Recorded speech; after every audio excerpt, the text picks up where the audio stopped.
Saremo ovviamente con ospiti, collegamenti e opinionisti. Subito dopo il telegiornale siamo pronti a prendere la linea e aspettiamo con ansia il discorso di Emmanuel Macron ai piedi della Tour Eiffel, dove, come dicevi, c'è già una festa. Eccoci qui, ci vediamo subito dopo il telegiornale. Allora, tra pochissimo vedremo dunque questa festa e le immagini dell'arrivo di Emmanuel Macron ai piedi della Torre Eiffel. Intanto arrivano già i primi commenti per i risultati elettorali in Francia. La Presidente della Commissione europea Ursula von der Leyen dice: porteremo avanti l'Unione Europea e la Francia. Il commissario Gentiloni dice: Macron dà un colpo al sovranismo. Congratulazioni anche da tutto il centro-sinistra e da settori del centrodestra italiano. Naturalmente l'altro fatto dominante in questa giornata è la guerra in Ucraina. Ormai sono 2 mesi che è cominciata e oggi Pasqua ortodossa è stata una Pasqua di sangue.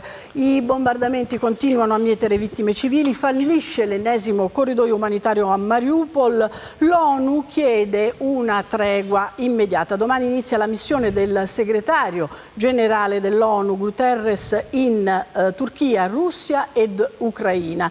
E Kiev chiede a Mosca colloqui nei pressi dell'acciaieria di Mariupol. Ma su tutto questo sentiamo Gianmarco Sicuro.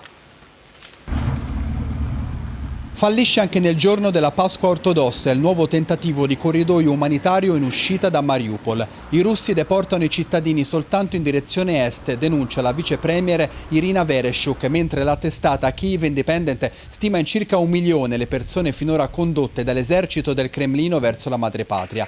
La città è praticamente in mano russa da giorni, con l'eccezione della roccaforte installata all'interno dell'acciaieria. Da lì uno dei comandanti del battaglione Azov diffonde un videomessaggio dove parla di bombardamenti in corso anche durante la Pasqua. Non lasciare che ci distruggano, dice il presidente ucraino Zelensky in un videomessaggio che è anche una preghiera rivolta a Dio dall'interno della cattedrale di Santa Sofia a Kiev. Sul fronte diplomatico Zelensky critica ancora una volta l'Occidente, serve l'embargo totale sul gas e petrolio russo, dice, e poi attacca il segretario generale delle Nazioni Unite Guterres, reo di aver programmato un viaggio in Turchia e poi a Mosca prima di Kiev.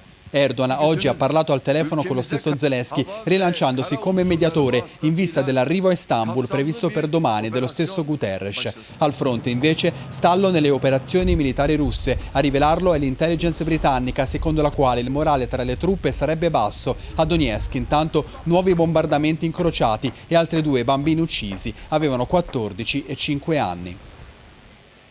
Andiamo ora dai nostri inviati in Ucraina. Piergiorgio Giacovazzo è stato a Bucha, eccoli, vedete entrambi, ma cominciamo da Piergiorgio Giacovazzo che è stato a Bucha, la cittadina fuori Kiev trasformata in un mattatoio dalle truppe russe e dove questa mattina, Piergiorgio, è stata celebrata la Pasqua ortodossa. A te.